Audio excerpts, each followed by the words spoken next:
Good afternoon, ladies and gentlemen. This is 413 Sports Talk, and I'm your host, Rahim Escalay. The term superwoman is an understatement when it comes to the phenomenal human being I have the privilege of speaking with. She has achieved more than majority of her peers, both men and women alike.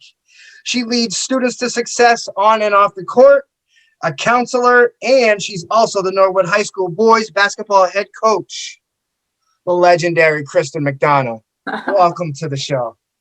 Thank you so much. That is the best intro I have ever received, so I appreciate it. Thank you very much. Oh man, I'm super excited you're here. I can't even describe it. Before we get to your monumental legacy in basketball, we really want to know how it all started. Where did your love for the game of basketball come from? Yeah, I think my brother, he's 4 years older than me, always played. It was me and him, one-on-one growing up. So we had a neighborhood full of boys.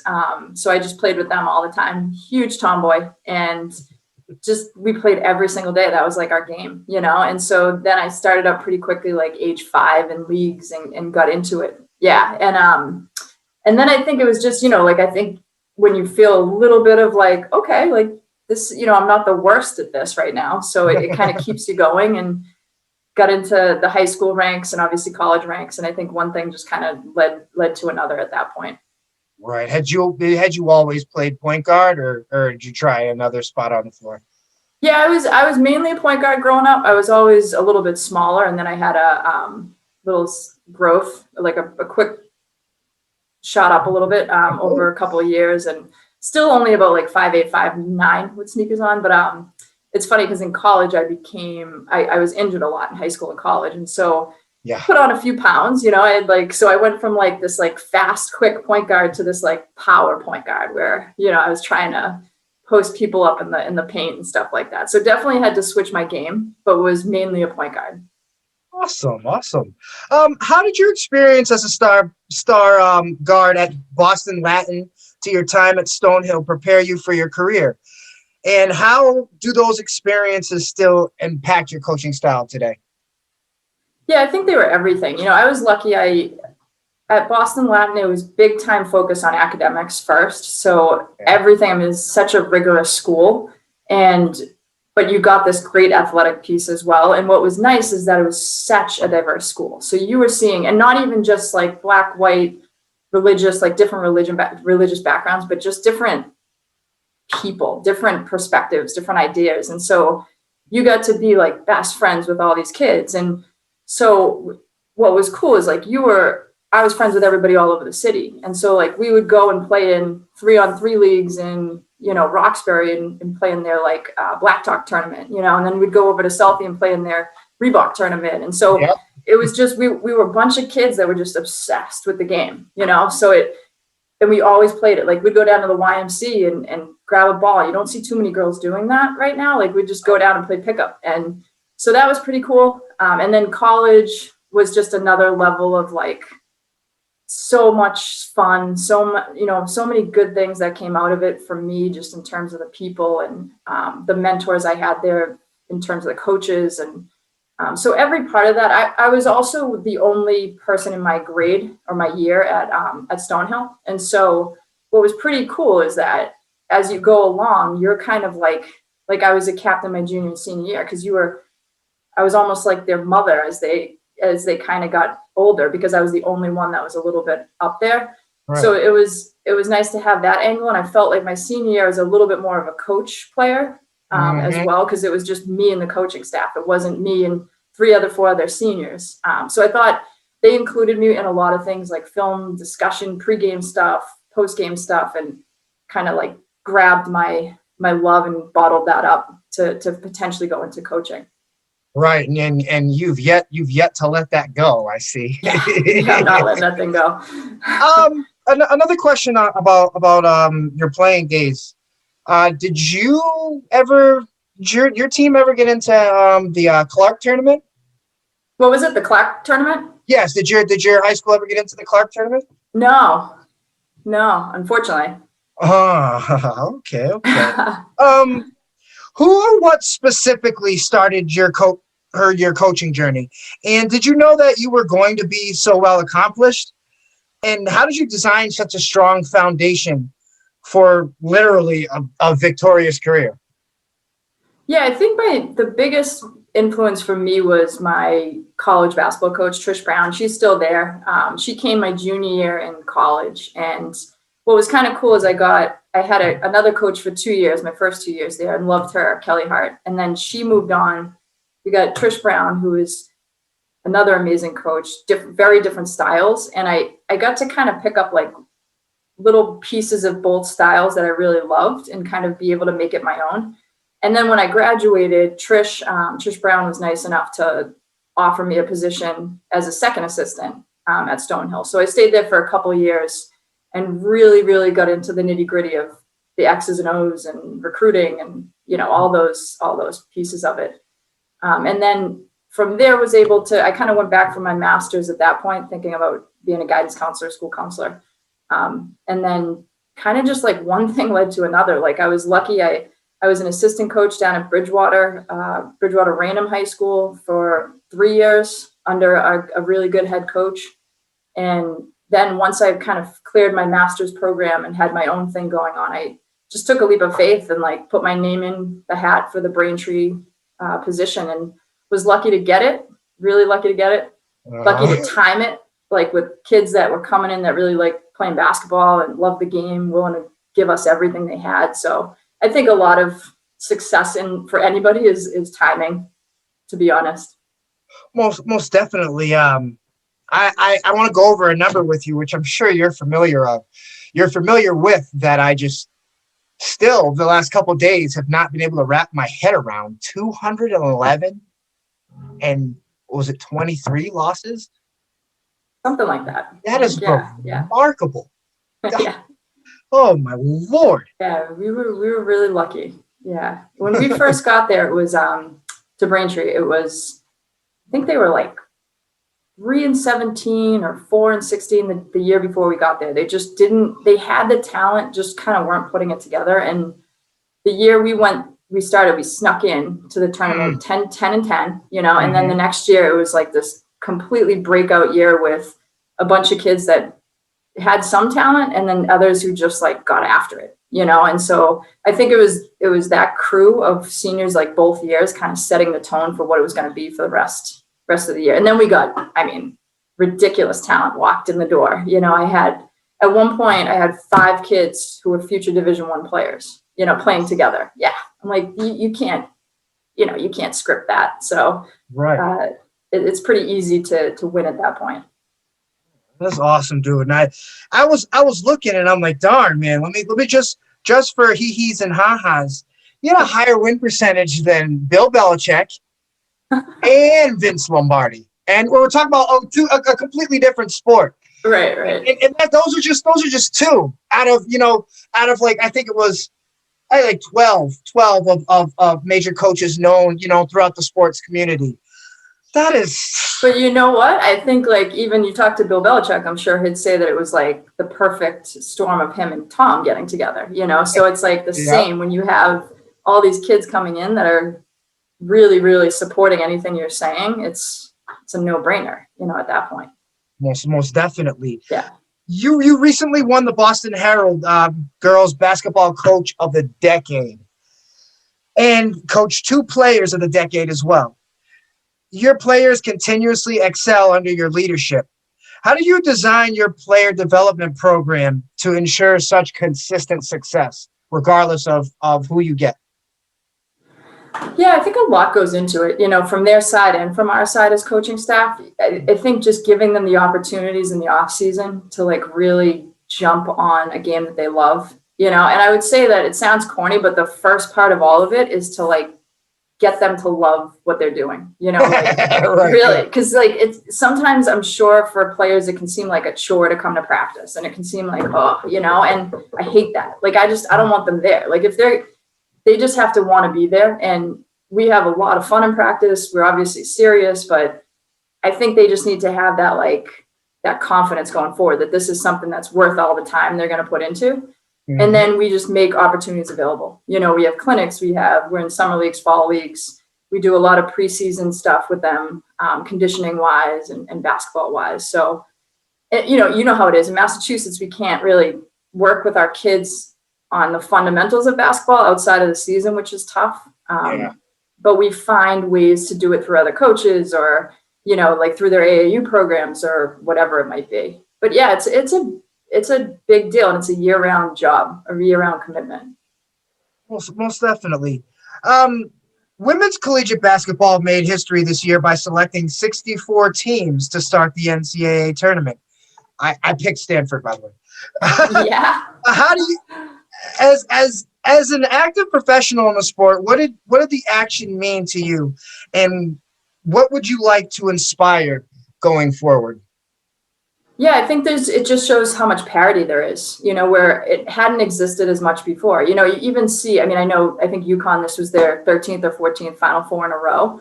Yeah. That being said, it was still like their trip to get there was a lot harder than it's ever been in the past. And that's because there's just more talent across the board, which is amazing to see. You have teams like Arizona coming up there who had never been talked about before as a basketball player. Oklahoma is, you have Notre Dame's who have kind of fallen, Tennessee's who have fallen, and these other teams are kind of picking up the pace. So it's pretty cool to watch. And you can see it if I go to AAU tournaments for the girls side, and it's just packed, where before that we had when I was playing AAU, and I don't think I'm that old, but we were playing AAU, it was 3 elite teams maybe, and that's it for the state. You were just going against each other constantly. And now you have, God, I don't even know, hundreds of AAU teams out there, and some of it's watered down, but for the most part, it's pushing the game, which is a really good thing. Definitely. The glass ceiling is reduced to shards around you. You make it look like it's a walk in the park, but we know that can't be true. How have you overcome adversity throughout your career and maintained such an impressive trajectory through it all? Yeah, it's been there's definitely been like any coach, I'm sure. And it's the most humbling thing in the world. I was trying to actually think before we jumped on. I'm like, I wonder if there's anything more humbling than coaching, because you go day to day feeling awesome about yourself, like you're a genius and mastermind, and the next day feeling terrible because you lost a tough game. And so it's just this constant balance. And I just think you kind of take them in stride. And there have definitely been some lows. I had some parent stuff I dealt with in Braintree, and just a few parents out of the hundreds that I've had, and you kind of at the end of the day just have to be true to yourself and your own core values and try to block out the noise as hard as it can be. And I think that, hopefully things just lead to the next big thing. And I think ultimately you just want to leave my biggest thing is to establish relationships with kids so I can have them forever. I just texted my kids from 2000, I think they were 17, my seniors, because I saw some picture. And to be able to have those constant relationships back and forth is everything. So if you can just keep that as your focus and not get too bogged down by the craziness that can exist sometimes, I think you'll be okay. Most definitely. In your opinion, who is the greatest coach of all time in basketball, and do you mirror any of this person's characteristics? Ooh, that's a great question. Wow. I would say I'm a huge Tom Izzo fan on the boys' side, on the men's side. Yeah, he's my guy. I think I love his energy. I love what he can get out of all his players. Even they had a down year this year, and they still made a little run at the end before the tournament. So yeah, I think I hope that I can do that with my players, in terms of instilling some energy, kind of making things out of whoever you get and just making it work. And that's something I've always tried to do, sometimes better than other years. But yeah, I also really, really respect those coaches like a Mark Few from Gonzaga. And I have plenty of women's coaches too that I admire big time. But the Mark Few, who's just so humble and so calm, and, I'm so jealous of that. I'm like, God, I wish I could. The mask helps this year because it kind of keeps you in check. Nobody knew exactly what you might have been saying, so it was good. But yeah, it's those. And on the women's side, I would say my favorite coach is Jen Rosati. She was Yes. former UConn player. She coached at U Hartford, went over to George Washington, and Yep. recently just took the Connecticut Suns Oh, I saw WNBA that. team. Yeah, she's president. So she's been someone I've like idolized forever since her UConn days. And just how she does it, and she focuses on all the right things, and someone to truly aspire to. Most definitely. I remember Jen back in her UConn days. I was young, man, but I always remembered the way that her shot, and it just looked so weird, but just the way she Went flipped in. off, it was always in. I know. Yeah, she was tough. In the sports world, I consider you to be a modern day Cyrus the Great. Not only can you lead successful teams, but you can also build them. You are 2 years into the process now. What advice do you have for struggling basketball programs that are hoping to turn their own teams around? Yeah, that's a great question too.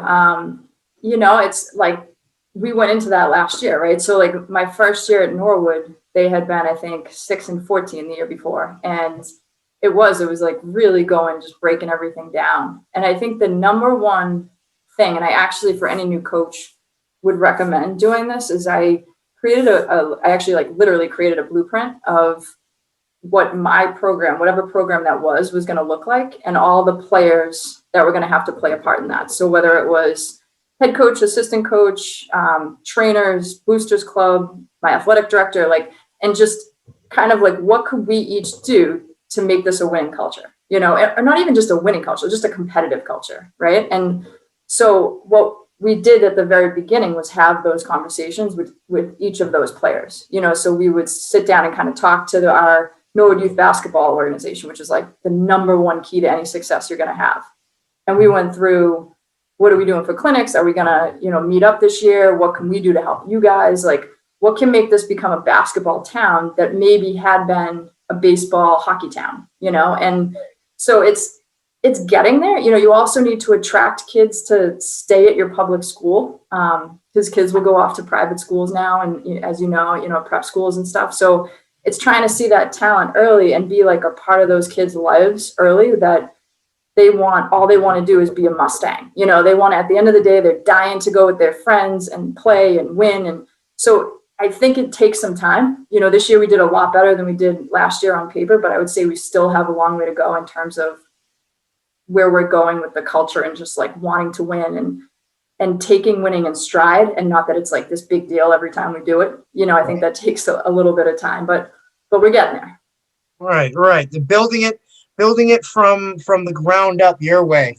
Yeah. And it seems to have worked. So I assume you guys will be up and running and streaking in no time. Yeah, you still gotta have the talent though. It all comes down. You can be a genius coach, and no matter what, it's gonna take getting the right kids in there. Most definitely. What advice do you have for freshman athletes who aspire to join teams this fall in a post-COVID world? And as a guidance counselor and head coach, what advice do you have for the student athletes and the sports world, maybe in general, coming out of this global pandemic? Yeah, I think for the freshmen especially, just to try everything. I think there's definitely some coaches that are big on like basketball is life and that's all you do. And I totally disagree with that. Some of the best players we've had, including at Braintree, were 3-sport athletes, played everything, tried everything, dealt with tons of adversity in different sports. And so when they get to you, they're so fresh and ready to go. And they're always going to be like, you always need them to put in that time in the off season and do that work. But when they get to you, they should like not be burnt out. They should be ready to play, like excited to play. And I feel like that's what we've been able to have with players. And if you can get those kids and steal some, like we stole some big kids from football back who hadn't played basketball in a while. And they're these like big kids, aren't the greatest talented players, but they just banged kids around, and like, that's what we needed. So we took a little of that. We took your track kid that can just get up and down a court.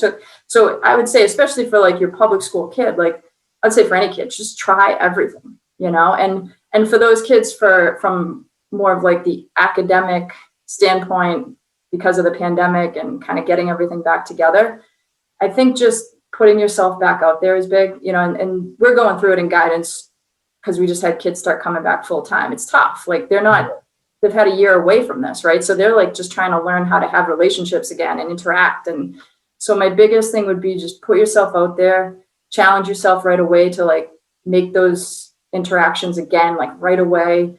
And then in this time where there is this like crazy stuff going on where you can't probably do as much as you want, try to find those little things, whether it's volunteering, whether it's just engaging with your community, that you can do to not only like help your own self-esteem, but to add to your resume as you're going towards college and stuff. I mean, every college admissions counselor is looking for what kids are doing right now with all this adversity. And, like how much do you care about helping other people? How much do you want to engage? So that's what we're hearing in terms of if they can get involved. And it's just great anyway. Definitely. On Twitter, you've mentioned wanting to collaborate with youth sports coaches on a video library for high school athletics. Can you tell us more about the idea and how it would benefit the youth sports community as a whole?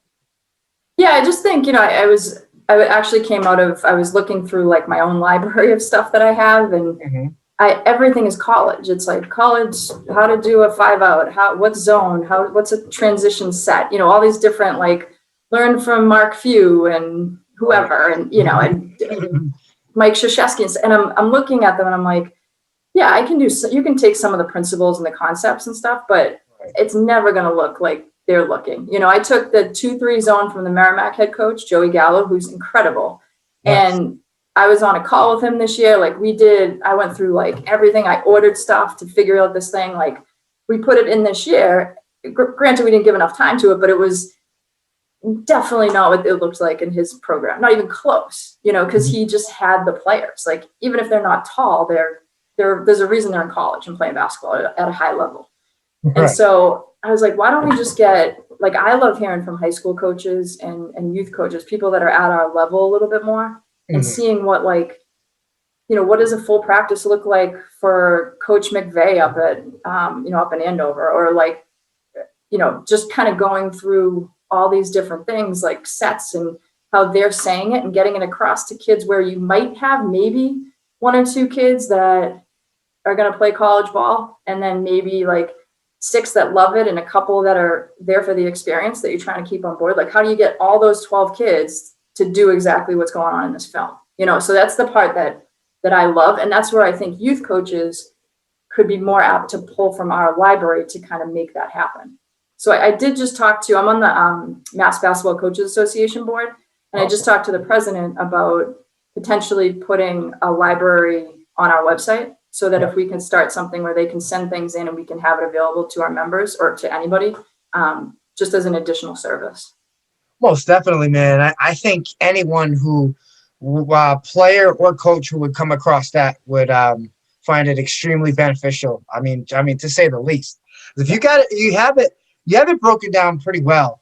And I wanted to say a couple questions ago. I'm thinking in my head, I'm like, God, this is perfect. Like any coach should be able to take this and implement this. This seems like a godsend, man.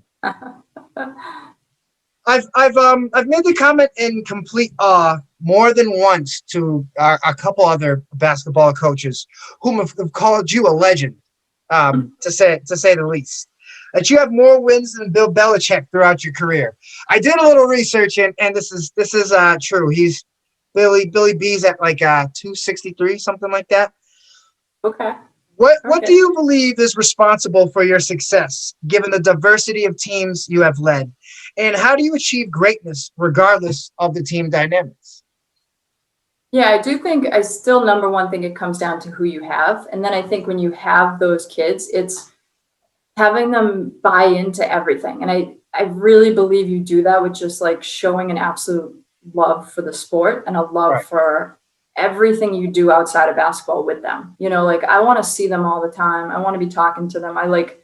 You want to be so invested in their life in general in terms of what they're doing. And I think if you can get kids to know that like you're putting in that work, you care, like this isn't about basketball and X's and O's, and then they'll run through a wall for you over and over, and whether it's your star player or the kid that is your best bench player who goes crazy on the bench, and you make that kid like feel like such an all-star because of that. I think that's the most important thing, and then talent's going to come and go, but I do think that if you have that initial buy-in of like, we're doing something pretty special, but this is what we're going to have to do to get there, then you're in pretty good shape.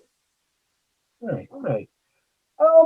What professional sports do you follow, and who are your favorite teams? Oh no, here we go. Not Green Bay. Oh, thank God! I just didn't want to hear Brady's name because you know what he and Tampa did to us this past season. I know. I'm so sorry for that, but I'm so happy for him. I'm a giant. I think I'm actually more of a Tom fan than a Patriots fan at this point. Yeah. So I was a big like Bucks. I wanted to see them do well, but I love my Pats. I love the Pats, and I'm getting into the Celtics a little bit more. I kind of go like in and out just based on the game that they're playing at the time. Like they're getting more exciting now, so I like love to watch them. But when they're just one-on-one and kind of in a funk and no energy, which they were probably 10 games ago, I'm like, right. Like I just can't, I can't watch it. I follow college way more than I follow professional. Mm-hmm. Yeah, I love the Red Sox, Bruins, Packers. Yeah. But how'd you get into the Packers?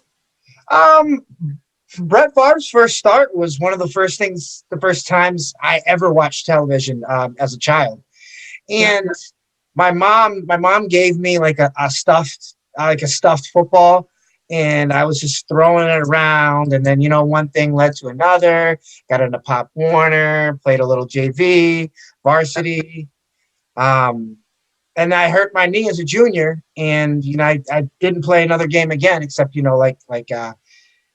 backyard football here and there. And Brett Favre and the Packers stuck with me. I always modeled my game after his the way that he improvised, the little shovel passes and the throwing it 9 miles an hour. Yeah, definitely. Yeah. All right, last but not least, what can we expect from the legendary Coach McDonnell and the Norwood High School boys basketball team next season?